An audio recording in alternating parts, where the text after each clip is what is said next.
Welcome back, it's your guy Engineer Mojo with another car tutorial video. This will be part one of a two-part video, so buckle up and let's get it started. In part one, I'll show you how to change your head unit to your vehicle. I'm working on a 2003 Toyota Tacoma. The stereo portion of this video will apply to most vehicles with a double din or single din stereo size.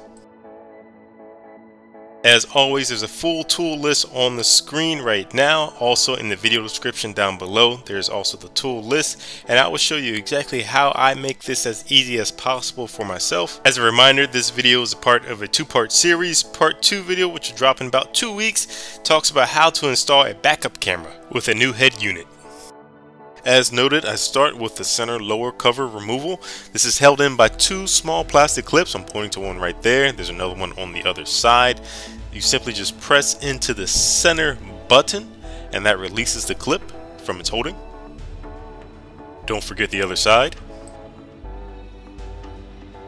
Removal is pretty easy. You just slightly pull gently on the clips that are holding it in. Be careful because there are two plugs that are plugged into your accessory power outlets. So you just want to pull this out, rest it slightly on the edge there as shown, and then you'll see the two plugs that you have to remove. 1, 2. Now it's time to remove your AC control faceplate. Sometimes this can be difficult, but with the right tool, it's not bad at all. And that is the special plastic trim removal tool, which I'll show you here in a little bit. But first step is you just want to pull off these knobs, these AC control knobs and flow knobs. Just pull right off. You see there's a keyed connection there. Pull those off.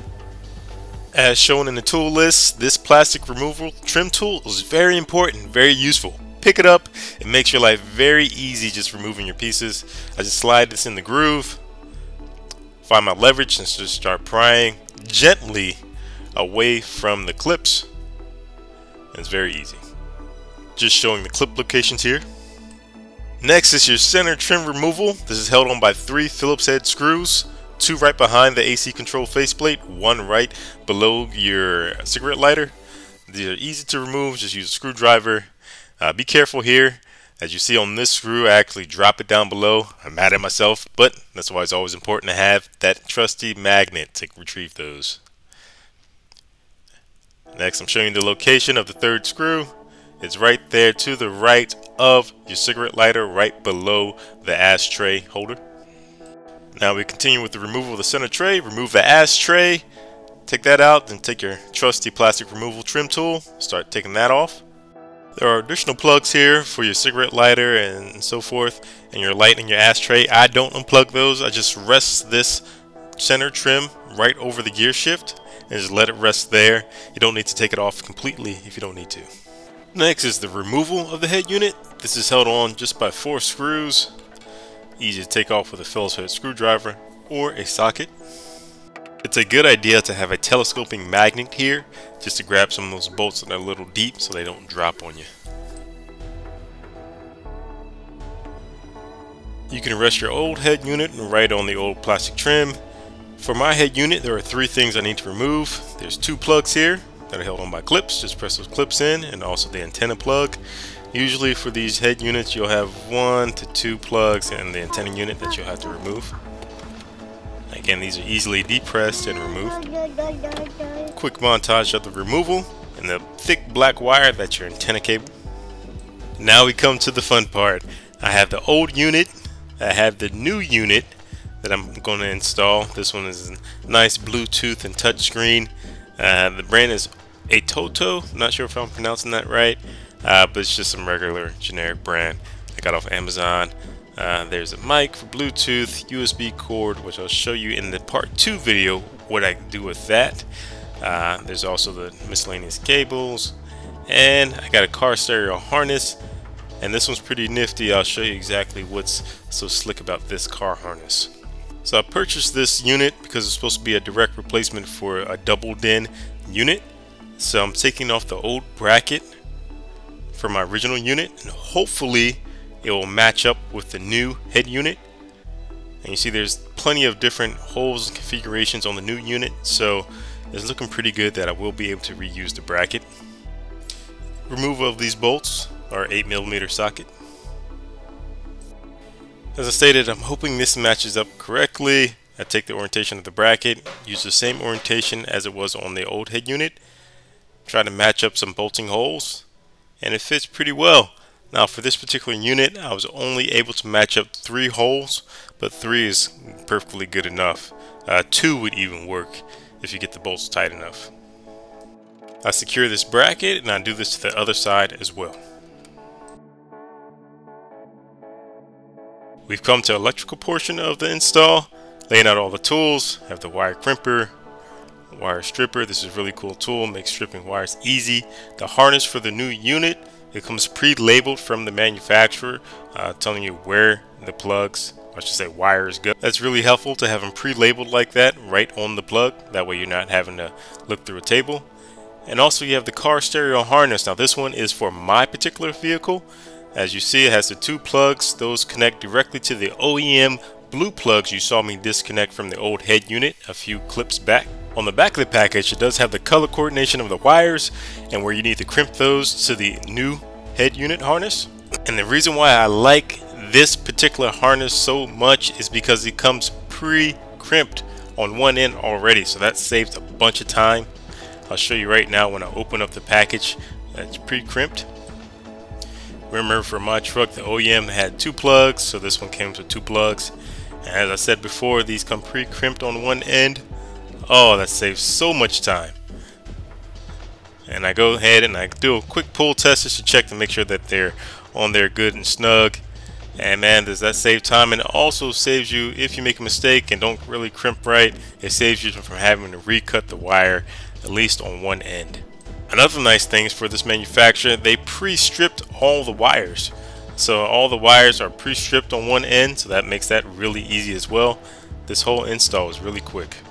Now here's the fun part of making the actual electrical connections. Take your car stereo harness and then your head unit harness for the new unit and color coordinate the wires and where they connect to. Remember, on the new unit, it's labeled either directly on the wires like my head unit, or your unit would have came with some kind of instruction manual that details what color wire means for each connection. As I said before, for my head unit, those wires were pre-stripped, so I didn't have to strip them. I just pulled off the cover, I twist the wires, and I plug them in right into the other connection. And then I go ahead and use the crimp tool and crimp it down. After crimping, I do give it a little tug just to test it and make sure that its connection is tight. And then I keep going. So I'll repeat this step pretty much for each color wire. There will be a few wires that you don't use. Usually what I like to do is I like to separate those in the beginning and just pull those out and zip tie those to the side. So for example, my car, I don't have a subwoofer, any type of external amp, so I always push those to the side. Also, I don't have any steering wheel mechanisms or buttons on my steering wheel, so all those connections I zip tie and put those to the side. This gets them out the way and makes it easier to crimp the other wires and make sure I have a neat and clean install. Didn't want to bore you with a crimping session, so I skip forward to the finished product. All the wires crimped together. Again, I go back and I just coordinate each color wire and make sure they match.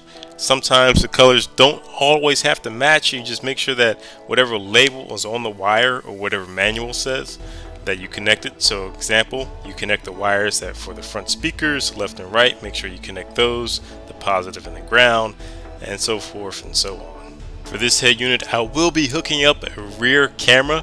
That's that wire I'm holding right there, so I'll leave that out for later install. Now it's testing time. Take the plugs from the car, plug in the car stereo harness that you bought and that you spliced in with the head unit. Again, in the tool list description, I tell you that you don't have to splice your own car wires, which is really nice when you buy the car stereo harness. Then you have the antenna wire, that black thick wire, plugging in the harness to the new head unit, plugging in the antenna so I can test it with the radio. That just slides right in. Now here comes the moment of truth. Turn the car on, testing all the connections. Oh, it lights up. No dead pixels on the screen either, so that's always nice. Jump straight to the radio, cycle through a couple stations, make sure I hear it coming out of all the speakers, front right, front left, rear right. Now for the test, I'll go through all the functions. I'll go through Bluetooth, This one doesn't have a CD player, but it does have USB, so I'll go test the USB and all the different things, and just to make sure that all the connections are done right. After testing a head unit, I go ahead and disconnect it and place it to the side, because at this stage I like to go back in and clean up the wires. Sometimes you have a lot of extra wire and you just want to find a good path where you can lay all the wires back behind the stereo. I feel like this is a good time where you can do a lot of cleanup and get the wires looking really clean and neat behind your head unit. As I mentioned before, this is only part 1. There's a part 2 to this video that will be coming out in about 2 weeks from this release. So I've brought back up the head unit because there are still a few things I want to make and do to the car to make this install as clean as possible. As I mentioned, I will be putting in a rear camera, and also I will be fabricating a nice mounting position for the USB cable that came with the head unit. As I mentioned previously, this head unit does not come with a CD player, because who plays CDs anymore? I do. I play CDs, but I'm having to transition to all USB or Bluetooth playing, so I'm happy about that. But with that, I'm going to come to the conclusion of this part 1 of the video. If you like the video, please like, please share, please comment. If you have any tips to help me out on future head unit installs, please let me know down in the video description. Also, it may help out other viewers. We're all a big community here, so we all love to help, especially myself. Again, that'll do it for the video. Thanks for watching. I'm out.